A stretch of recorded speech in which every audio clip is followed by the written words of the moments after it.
नमस्कार। आपका बात 25 में स्वागत है। और आज हम एक महत्वपूर्ण विषय की बात कर लेते हैं, जो कि बहुत दिनों से देश में चल रहा है, कश्मीर में चल रहा है, जनमानस पे छाया हुआ है, सरकार पे छाया हुआ है, बाकी देखा जाए तो पूरे के पूरे समाज पे छाया हुआ है। और एक पिछले दिनों जो एक फिल्म आई है, द कश्मीर फाइल्स, उसने इस बात को और आगे बढ़ा दिया है। इस फिल्म का बड़ा विरोध हुआ है। हमारे देश के जो बुद्धिजीवी लोग हैं, जो सोचते हैं, समझते हैं, कहानी लिखते हैं, कविता लिखते हैं, पेंटिंग बनाते हैं, ड्रामा करते हैं, फिल्म बनाते हैं, स्क्रिप्ट लिखते हैं, उनका बड़ा प्रिय सब्जेक्ट है। तो ये तो वो तो सारे के सारे जितने बुद्धिजीवी हैं, वो ये मानते हैं कि भाई ये जो कश्मीर फाइल्स है, ये जो फिल्म है, ये तो झूठ पर आधारित है, ये ड्रामाटाइज्ड है। वास्तविकता तो इसमें है ही नहीं, क्योंकि वास्तविकता तो हमें ही पता है। चलिए छोड़िए, वो ये कह रहे हैं, लेकिन अभी जो आजकल में जो घटनाएं हो रही हैं, वो भी उसको भी देख लेते हैं। वो बड़ी महत्वपूर्ण है। वो महत्वपूर्ण है कि श्रीमान यासीन मलिक, जो 1990 और उसके बाद में, मतलब पूरे एक लंबे साल समय तक, 25 साल तक, जो देश के बुद्धिजीवियों की बड़े ही प्रिय रहे। उन्हें कश्मीर की जनता और वहाँ की आकांक्षाओं का प्रतिनिधि मान के दिल्ली के जो धुरंधर मीडिया के जो पहलवान लोग हैं, उन्होंने उन्हें प्रस्तुत किया। अब देखो, कोई आदमी टेढ़ा मतलब हो, और उसकी आधी सी सफ़ेद दाढ़ी हो, और एक आंख भैंगी किस्म की हो, और वो कश्मीर से आता हो, और वो कुछ भी बोलता हो, और जिसके बारे में कहा गया हो कि उसने खुलेआम कुछ लोगों की हत्याएं की हैं, और वो टेलीविज़न पे इस अपने अपराध को स्वीकार भी कर चुका है, तो कितना मतलब रोचक व्यक्तित्व है। क्रांतिकारियों के लिए, देश के हमारे हमारे बुद्धिजीवी तो सारे के सारे क्रांतिकारी ही है ना।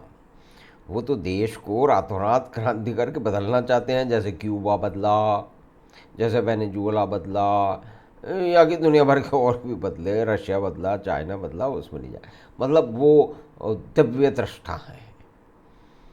लेकिन बंगाल में क्या हुआ, केरल में क्या हुआ, वो एक अलग बात है। लेकिन कश्मीर की बात है, तो कश्मीर के अंदर ये जो श्रीमान यासीन मलिक हैं, इन्होंने बहुत सारी हत्याएं की हैं।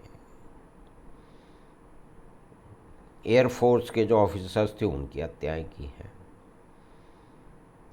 और उसको टेलीविज़न पे बड़े फ़ख्र से माना है कि हाँ, मैंने हत्याएं की हैं।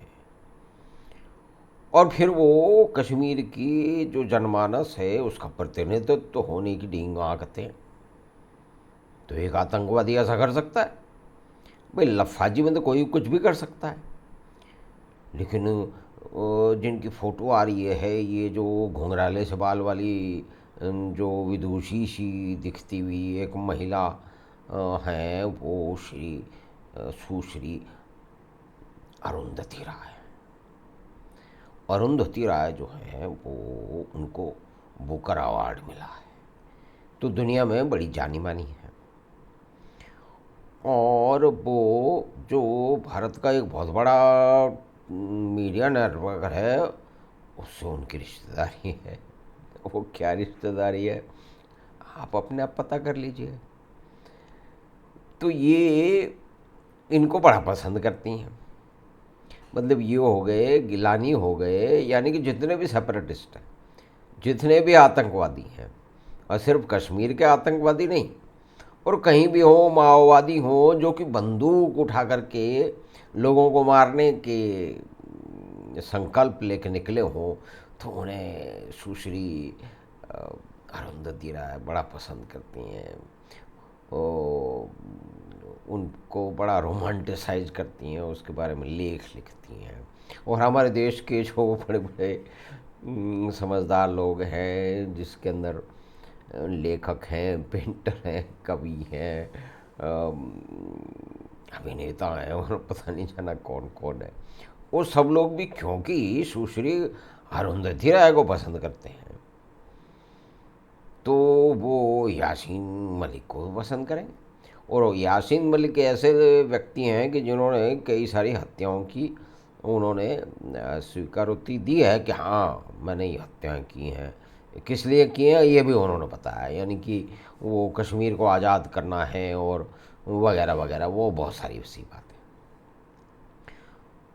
तो वो क्या करें जब देश का मीडिया, पूरा का पूरा मीडिया एक आतंकवादी को टेलीविज़न पे बिठा करके कश्मीर की जनता का प्रतिनिधि बना करके प्रस्तुत कर रहा है, उसकी लफाजी और बकवास पे ताली बजा रहा है, जिसमें बहुत सारे राष्ट्रवादी माने जाने वाले लोग शामिल हैं। वो आज वो कह सकते हैं कि भाई हम तो उसको एक्सपोज कर रहे थे, हम उससे कड़े सवाल कर रहे थे।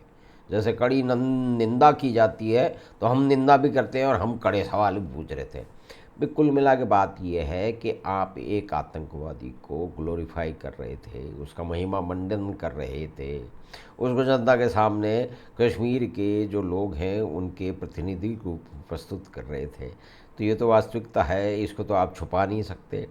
आपने उस समय जो भी आपाधापी में, आपकी टीआरपी की जिद्दोजहद में, आपकी जो भी जो मेन स्ट्रीम मीडिया की आपस में जो भी प्रतिस्पर्धा है, कंपटीशन है, डॉग ईट डॉग वर्ल्ड का जो कंपटीशन है, उसमें आपको सभी कुछ छोड़ देते हैं।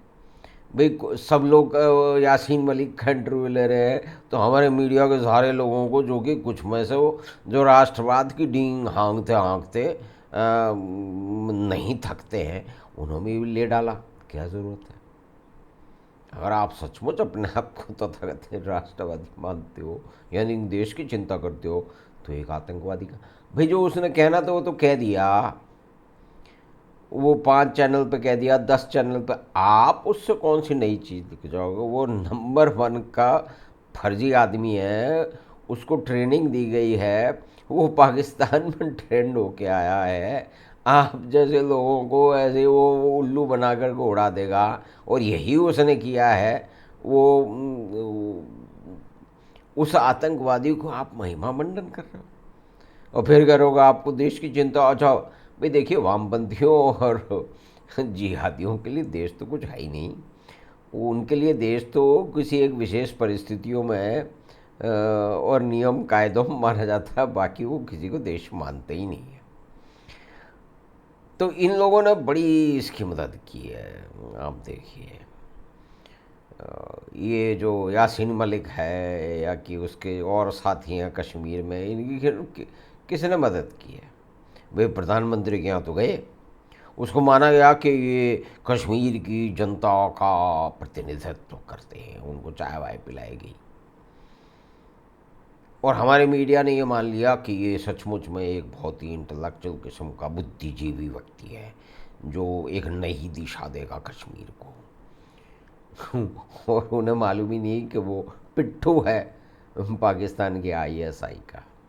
और खैर अरुंधति राय को तो इन सब चीज़ों से कोई फ़र्क ही नहीं पड़ता है। वो उसकी उनकी विचारधारा और उनके जो नोआम चॉम्स्की की चेली है ना, ये तो दुनिया भर के जो धुर्र वामपंथी हैं जिन्होंने उसामा बिन लादेन के कृत्य पे तालियां बजाई थी, उसको बधाइयाँ दी थी, उसी की चेली है ना ये तो। अब क्या है कि हमारे बहुत सारे दोस्त हैं वो अरुंधति राय के बड़े प्रशंसक हैं। अब क्या करेंगे? अब हमारी भी मजबूरी है। अब सब तरह के जो दोस्त हैं वो हैं, उनको छोड़ तो सकते नहीं। तो हमारे बहुत सारे वामपंथी दोस्त हैं, उन सभी को ये सब कश्मीर का अलगाववाद, उसमें बड़ा रोमांच नज़र आता है। और ये अरुंधति राय और इसकी बकवास है, इसको वो बड़ा अच्छा मानते हैं और कहते हैं कि देखो तुमको तो समझ कुछ है नहीं, सारी समझ तो हमारे पास है, तुमने मार्क्स वार्क्स को पढ़ा नहीं, हमने पढ़ाया। हम कहते हैं भी ठीक है। तो ये जो एक बड़ा अजीब मामला है। अब असल में बात आज में आ जाए, ये तो सब देखिए भूमिका की बात हो गई। वास्तविकता ये है कि ये खुला घूम रहा था, सांड की तरह से घूम रहा था, सारी दुनिया को जो है वो धमकी दे रहा था, सबको डरा रहा था, भाषण दे रहा था, ज्ञान पेल रहा था।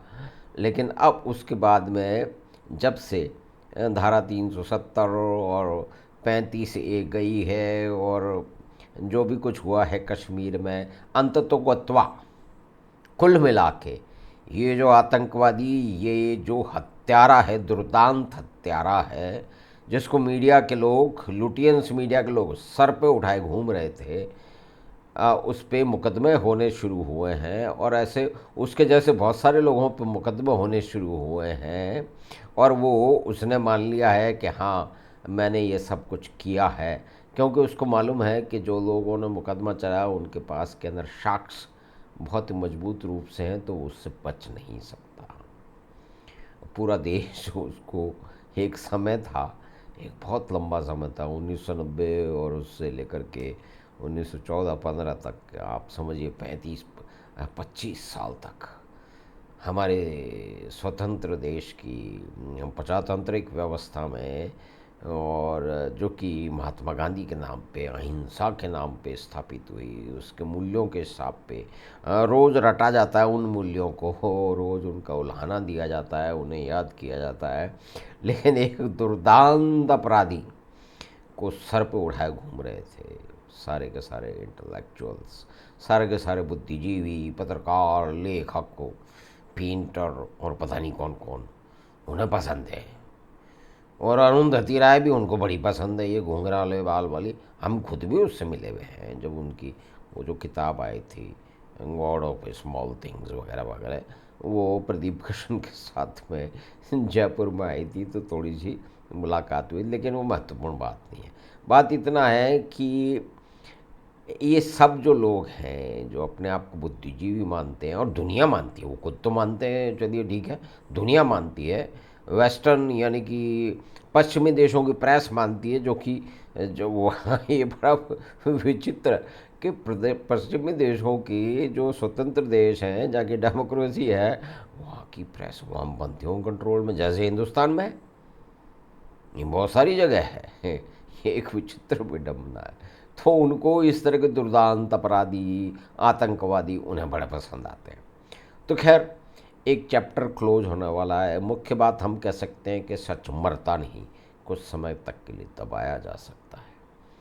यासीन मलिक जैसे दुर्दांत अपराधी, हत्यारे, जिन्होंने लोगों की हत्याएं की हैं टेलीविज़न पे बैठ के, और दूसरी तरह से उस पर डींग मारी है और माना है कि हाँ हमने ये हत्याएं की है, और वो बचता चला आ रहा था पिछले इतने समय से, 1990 से लेकर के मोटा मोटी समझिए अभी तक 30 साल से अधिक तक ये लोग की खूब ज़्यादा जीत चली है।